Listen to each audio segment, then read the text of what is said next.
sampai 5. Jadi proyek kita di kelas 7 yang temanya gaya hidup berkelanjutan pengelolaan sampah. Nanti kita akan membuat ekobrik dari sampah ya. Ada yang tahu apa itu sampah? Ada yang tahu? Pernah menemukan ya sampah? Ada sampah apa aja? Plastik, terus kertas, terus kaleng, terus apa lagi? Daun, nah betul, daun juga masuk ke tergolong sampah. Jadi sampah itu merupakan masalah global berdampak besar pada lingkungan. Sampah berbahaya tidak? Kalau sekilas tidak berbahaya ya. Kalau kita menyentuh sampah apakah kita terluka? Tidak. Tapi kalau sampah dibiarkan dalam jangka waktu panjang akan berdampak sangat tidak baik bagi lingkungan dan juga kesehatan. Kita lanjut. Nah, ini tadi definisi dari sampah. Sampah adalah sisa buangan, materi yang sudah tidak digunakan lagi. Jadi sudah dibuang, sudah tidak ada fungsinya, itu disebut sampah. Terus hasil konsumsi, sisa dari aktivitas manusia. Kalau kita ada makanan tidak habis dibuang jadi apa itu? Jadi sampah. Terus berubah fungsi, tidak lagi bermanfaat untuk tujuan awal. Contohnya nasi kan ada fungsinya dimakan sama kita menjadi karbohidrat. Tapi kalau nasi sudah basi itu akan kita buang menjadi sampah. Jadi sudah tidak ada manfaat atau fungsinya lagi. Nah, jenis-jenis sampah. Sampah ini tergolong ada 2 jenis. Yang pertama sampah organik, yang kedua sampah anorganik. Kalau sampah organik itu apa? Ya betul. Kalau sampah organik itu berasal dari makhluk hidup. Contohnya apa? Nah, pokok nama apa aja yang berasal dari makhluk hidup, yang dari pohon, yang dari binatang. Nah, itu masuknya ke sampah organik. Kalau sampah anorganik itu apa? Ya, kalau sampah organik itu berasal dari bahan buatan manusia. Contohnya plastik. Terus kalau baju ini masuk ke sampah anorganik apa sampah organik? Baju anorganik. Kenapa dinamakan anorganik? Karena buatan manusia. Kalau meja ini masuk ke sampah apa? Iya betul, anorganik. Kenapa dikatakan anorganik? Ya, berasal dari bahan buatan yang diciptakan yang dibuat oleh manusia. Nih, sampah organik tadi sudah tahu ya, berasal dari makhluk hidup, contohnya tumbuhan, hewan, dan sisa makan. Nah, biasanya sampah organik ini dia menimbulkan bau yang tidak sedap ya, atau baunya itu sangat menyengat. Nah, terus terurainya secara alami. Jadi kalau kita membuang sisa makanan, lama-kelamaan dia akan membusuk dengan sendirinya ya. Biasanya suka dihinggapi oleh lalat karena tidak ada belatung, dimakan ku belatung, jadi lama-kelamaan akan habis. Nah, itu jadi terurainya terus oleh mikroorganisme. Terus yang kedua memiliki nilai gizi. Yang tadi hewan pasti mempunyai nilai gizi. Contohnya ayam penuh dengan protein dan tumbuhan juga banyak serat ya. Selanjutnya, nah ciri-ciri sampah organik tadi sudah, cirinya berasal dari makhluk hidup, terurai secara alami, memiliki nilai gizi, baunya khas dan juga berubah warna. Nah, contohnya berubah warna daun kalau masih di pohonnya berwarna apa? Tapi kalau sudah gugur menjadi sampah berubah menjadi warna coklat ya, pasti berubah warna. Nah, sekarang sampah anorganik. Sampah anorganik apa aja contohnya? 1, plastik. Yang kedua, yang ketiga, yang keempat, kertas. Nah, ini contoh-contoh sampah anorganik. Tadi itu apa jenis sampah anorganik kan?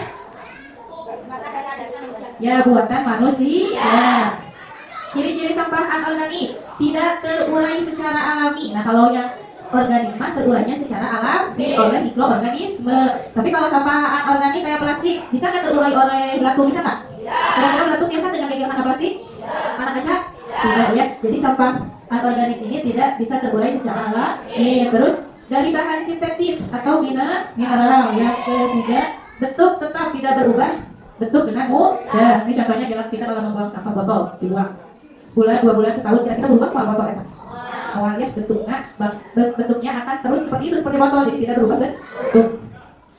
Dapat didaur ulang, diubah menjadi barang baru. Ini yang akan kita lakukan. Jadi kita akan mengolah sampah anorganik menjadi bisa didaur ulang menjadi barang baru yang bisa dimanfaatkan. Nah, dampak sampah bagi lingkungan. Nah, sampah ini mempunyai dampak yang sangat besar bagi lingkungan kita. Ini dampak sampah yang anorganik ya, sampah yang berasal dari buatan manusia. Nih, pencemaran udara, air, tanah. Jadi kalau kita membuang sampah sembarangan, tanah kita tercemar, udara kita tercemar, air kita juga tercemar. Contohnya, hari ini masuk buang sampah sembarangan.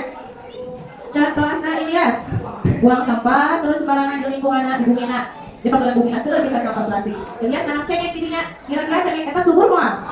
Moal teh seger sampah plastik. Jadi tanahnya itu sudah tercemar oleh sampah plastik. Terus bagi air, Katana Mugi di Citarum, ayo yang buang sampah plastik ke Citarum, sisa cuci kayak deterjen, bekas padol buang ke Citarum. Di Citarum naon? Kayak di Citarum? Kayak ikan. Bayangkan ikan kita makan plastik apa yang akan terjadi? Kalau kita makan ikan dimakan sama siapa? Sama kita. Kalau ikannya mudah kita mau makan kesehatan. Selanjutnya, nih cara mengelola sampah.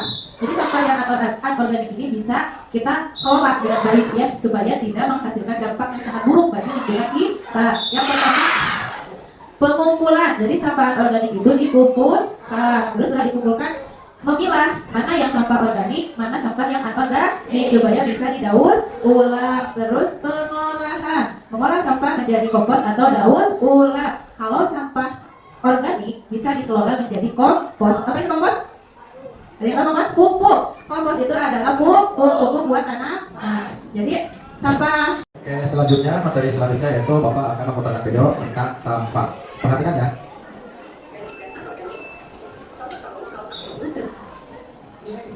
Yang dimaksud dengan sampah itu sendiri adalah material sisa yang sudah tidak diinginkan lagi setelah berakhirnya suatu proses. Contohnya, seperti saat kamu mencuci tangan dan melap tangan dengan tisu. Setelah itu, tisu tersebut tidak terpakai kembali.